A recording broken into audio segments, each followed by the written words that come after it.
that you see the banks, development banks, should do really to accelerate this, the equipment of green skills for youth? So, as a bank, of course, we go through our maybe key drivers of development, because we're a development bank. One, for our continent, is energy access. As you know, for Africa, 600 million are still without electricity. So that is a big challenge for any sort of development. You're going to need energy, but it's also an opportunity. And so behind that opportunity, we've created what is called Around the Sahara, the belt that is the desert south of Morocco. Because it's a desert, it has high radiation, and we've created what is called Desert to Power. It's a 10 gigawatt capacity solar program around 11 countries that are part of that region, the Sahel region. That comes with jobs. Now, the skilling of the capacities that are needed would go with that. So that program includes jobs for youth. And what we've done to make sure that we can be held accountable for that, we're coming up with, we started it with gender. It's called a gender marker for all our projects. 70% of our projects have to have a very clear indicator on the impact on women. We're starting the same for the youth, so that there's very clear youth indicator, a youth marker in our projects. It's very easy to say, oh, we've created jobs, but what kind of jobs were they when you do your log frame for the project? So we really want to have very tangible ways to track how these jobs are generated.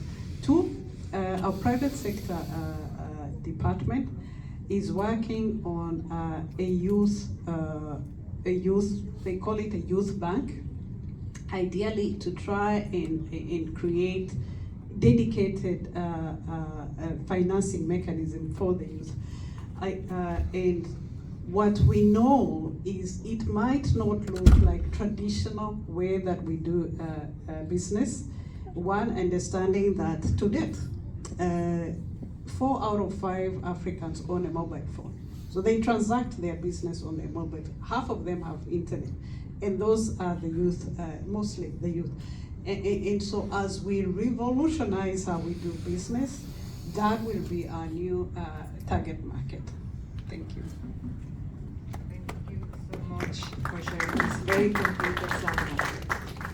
So, Suhair, I know, and I'm very happy that after the OPN forum, you are going to the Summit of the Future. I know you are organizing some events, and we are doing a joint side event. So, what is, for you, what will be the key messages that you are bringing as the youth constituency, and how do you see, like, what would be an ideal expected outcome that will advance the youth, the meaningful engagement of youth and the green skills?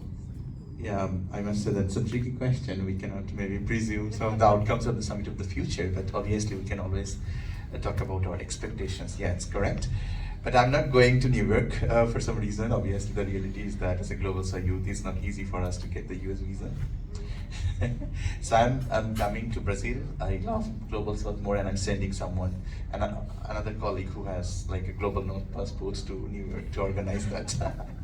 So yeah, my colleagues and my spirit will be there in New York. We are organizing a youth forum on future of the environment, where we will be discussing the jobs of the future, the science policy and people interface, and the intergenerational collaboration for the meaningful engagement of young people to protect the rights of young people to live in a sustainable, healthy, sustainable green environment.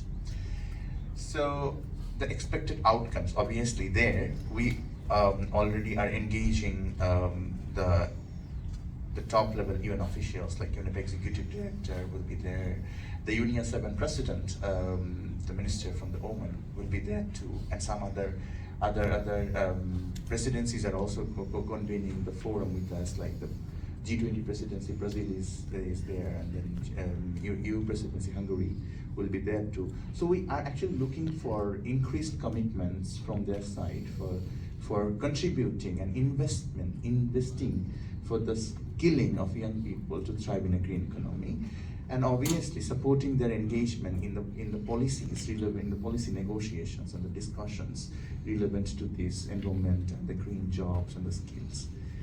Apart from that, we are also having another session, a side event, official side event with UNEP, ILO, UNICEF, and some other partners, member states. I think we have Tunisia, Cyprus, India, Portugal, where we'll be obviously engaging with around like 500 people in a very big hall.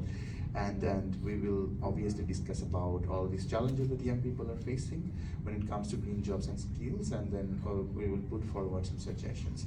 At the same time, I'm just adding a few successful advocacy strategies. Some of our colleagues who works on the green jobs and economy, we're following the Summit of the Future process from the very beginning, and we are engaged in the consultations on the drafts of the Pact for the Future and the Declaration of the Future Generations, where we try to put forward more environment component, obviously as suggestions like promoting green jobs for young people, and then obviously there are a lot of suggestions like the plastics treaty and the climate one and other things. But I think in some cases we have been a bit frustrated that a lot of components that we expected to be in the drafts, and I think it gradually got updated, right? We have never seen enough reference to environment, because for the Summit of the Future, environment is not a priority, but youth is a priority. That's a good thing. We are capitalizing on that. We tried our best, but we are not obviously getting demotivated, even if it's not there, because I know that our youngsters who are here will bringing this to the ground and obviously implement whatever we discussed today. Yeah, we have a lot of other plans in the coming days. We are trying to engage in the UNFCCC COP. Perhaps I'll not be there. My colleagues will be there from other youth constituencies, and obviously the Youth Advisory Group. We are also engaging in some processes which is not perhaps got a lot of attention, but is successful and has more potentiality to provide further inputs to the the green jobs, like the Montreal Protocol one, where the new target is to phase down the HFCs and contribute more for the sustainable cooling and energy efficiency. We are actually organizing a youth forum on climate protection there, where our priority is to focus more on the gender mainstreaming and then skilling of young people in the energy sector to create more, the jobs that needs vocational training that and many of us were mentioning. So yeah, these are the successful things. Hopefully we are going to be successful, and obviously we have a lot of past examples that I'm not telling again, but I always welcome you to visit our website to have a look on this. Thank you. Excellent, great to see